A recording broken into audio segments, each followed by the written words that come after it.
Hi everyone, welcome back to TR Walks. Today we're answering your top questions about using Go Transit to get around the Greater Toronto Area. Whether you're a seasoned rider or just considering taking Go for the first time, this video covers everything you need to know.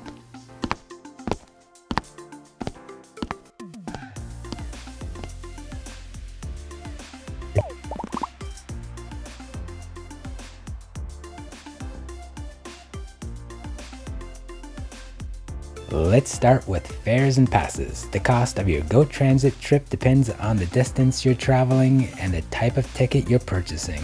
You can buy single ride tickets, day passes, or reloadable Presto cards for a more convenient option.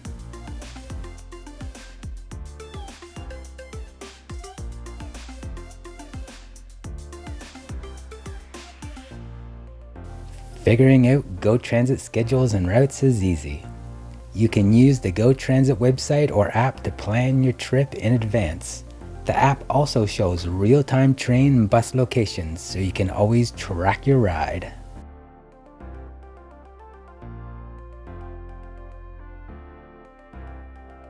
Buying tickets is simple. You can purchase them online at a Presto vending machine at the station or at the service counter itself. There are always designated waiting areas and also designated cars with space for bikes.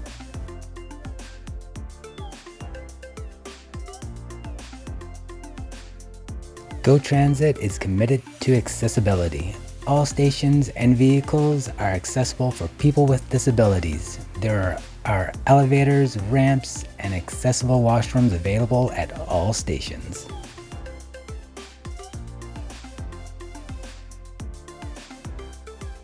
Most Go stations offer parking for a fee. You can pay for parking using the Presto card or with credit cards at designated machines. So that's it for our top questions about Go Transit. I hope this video has helped you learn more about this convenient and affordable way to travel around the GTA. Check out the website for more information and updates. Thanks for watching. I'll see you on our next adventure.